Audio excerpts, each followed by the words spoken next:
I have a cousin by marriage, husband's cousin, that's 22 and dying of cancer. It was always her dream to marry and be a mom, and now that's not going to happen. It's hard on everyone. She has a much older fiancé, 30 years, and they had a symbolic wedding so she could have the experience. They started looking for ways to get access to a baby that she could take care of and experience some level of child care that way. But with 2020 and ethics in general, there's not a lot of ways to do that safely. My husband and I have the first and so far only children of our generation, who are 10 months and 23 months old. I had hopes that it wouldn't happen, but her parents asked me if she / they could borrow my younger baby for a few weeks. The cousin and her fiancé would basically be play acting having a baby. Her parents would also join in on pretending. There would be photo shoots and everything. This makes me really uncomfortable. It's really creepy. I cannot understate how creepy I think this is. I know that her not getting to live her dreams is sad, but I don't think this is the answer. I'm worried it will be traumatic for my baby.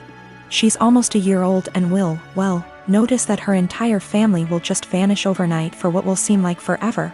She's also still nursing, and they don't really seem to care about this factor. I'm really worried about problems down the road. This is setting a dangerous precedent of my child living under other guardianship. Her parents will have time to get attached, and they could try to use that for familial pressure if not legally. Her fiancé is also a wild card in that regard. I said no, and my husband's entire family is hounding us about this because her time is running out and it's time sensitive. They say we're being selfish. They say that we could use this as a free vacation and bond with our older child because I popped them out so close together. They want to compromise now by letting me come by a few times a day to bring milk. We still don't want to do this. Yesterday afternoon, we got an email from the cousin's parents offering actual dollar amounts for us to agree. We got enough from that to file a police report and at least get the threat in writing. We also had a call with my husband's parents and his siblings to basically clear the air. Apparently what they were telling people they asked for and what they were actually asking for were very different. Everyone on that call now had them blocked on social media except for mother-in-law, because of the cousin. I've got cerebral palsy that affects both my legs and one arm. That's my official diagnosis, but what you really see is I walk with a limp. I'm a software developer, so job-wise, I don't have any issues. I knew when I was a kid that using my brain is the best way for me to survive on my own without relying on other people. I haven't had the chance to get my driver's license, but according to therapists and doctors that shouldn't be an issue. That's the background about me. My girlfriend and I have been together for a year. We met back in April 2020 of last year, and we decided to get together in May 2020. I told her about my disability before then, but she wanted to try and make it work. We video call on Discord every day, almost always when we're awake, and recently we've been going on dates. She's more than happy to lend me an arm, and she notices things about me that even I miss myself. Outside of my family, she's the most loving and caring person I know, and she's my motivation to do better and improve myself. Honestly, I never thought I could find someone I trusted enough to share my more negative thoughts and problems. I always tried to seem happy so I don't worry others. The emotional support she gives me is really irreplaceable. The problem is scared that, in the future, she will have to take care of me, or most of the work will fall onto her.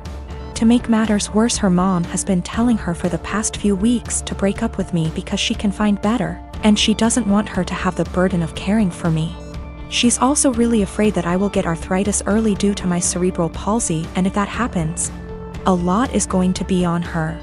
I've tried doing things like stretches and exercises to maintain and improve my muscle tone, but she is still afraid I'll get worse. I'm an introvert, I don't know a lot of people, and honestly, I don't even know the options I've got to look at. I want to prove that I can be independent and that if things do go wrong, it won't just be on her. I'm in Ontario, Canada. Are there things I can look into and do to assist with my disability, or things I can look into so if things do go wrong, I won't be a burden on her? I'm at the end of my wits. I've never really hated my disability, but I've always kept myself going by tempering my expectations and thinking, my disability is going to make it really hard to find someone, and she's the first person to make me feel like, yeah, it doesn't matter. I want to do anything to show her that I won't hold her back in the future, but I'm out of ideas. Is there anything I can do? I don't want to worry anyone I'm with these issues, but I'm at the end of my wits. I don't even know if my relationship is lost, but I don't want this to happen again, and I want to know what I can do myself so I can reassure my partner, so they know I won't hold them back in the future. I don't know if there are things I can look into to better plan my future so it's not a concern for my partner. The worst part is, I've always thought my disability doesn't matter. But with all of this happening, it's really hard to convince myself otherwise.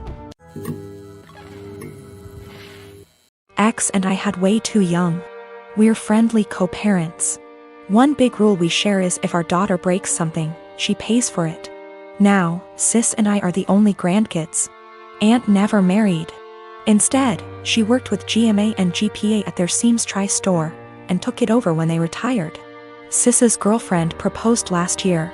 GPA offered to make FSIL a custom suit, which she was over the moon about.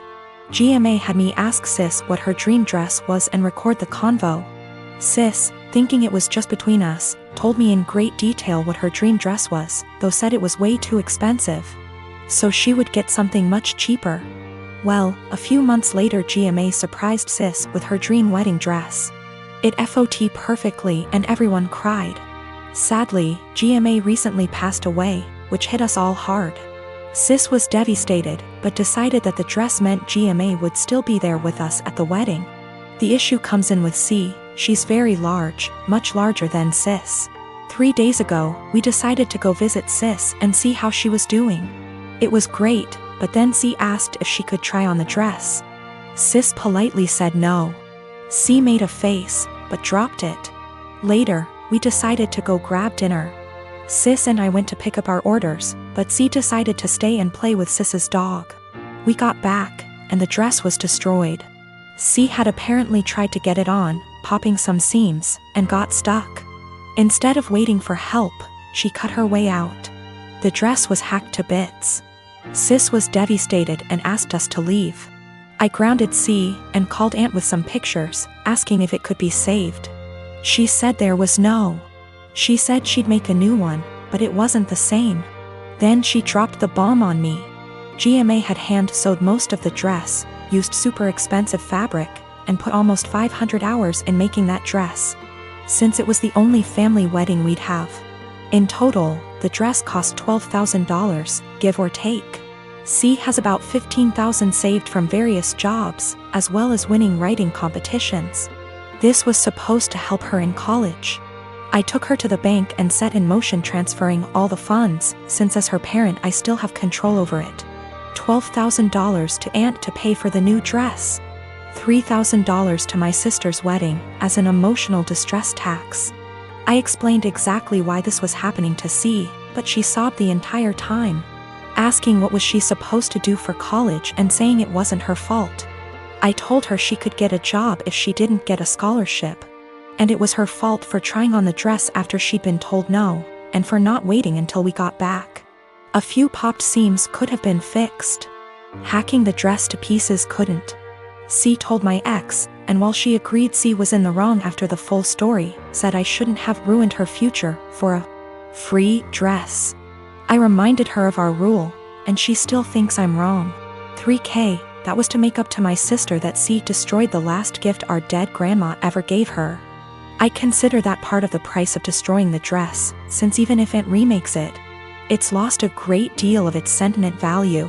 I pointed out how young we has her because I wanted to explain how a 31-year-old has a 16-year-old kid.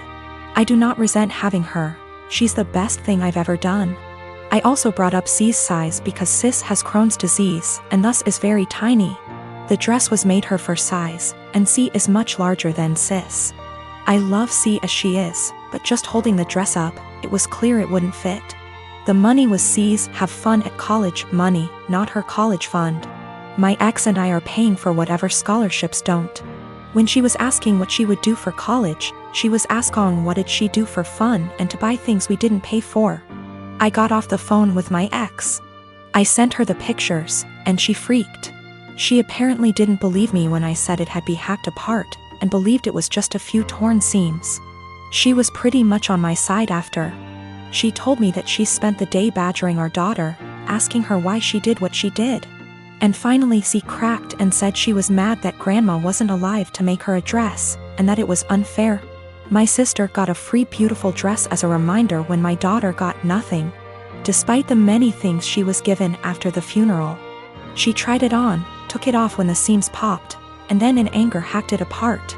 If she couldn't have a dress from grandma, no one could. Her own words. Honestly, knowing she did it on purpose has just made things worse. The fact that she could be so. I am a 33 years old female. And I found out that my ex-husband 37 male was cheating on me when I was 7 months pregnant with our son. I got a divorce and we share custody of our 3-year-old son. My ex-husband's girlfriend tried to get involved in my parenting several times.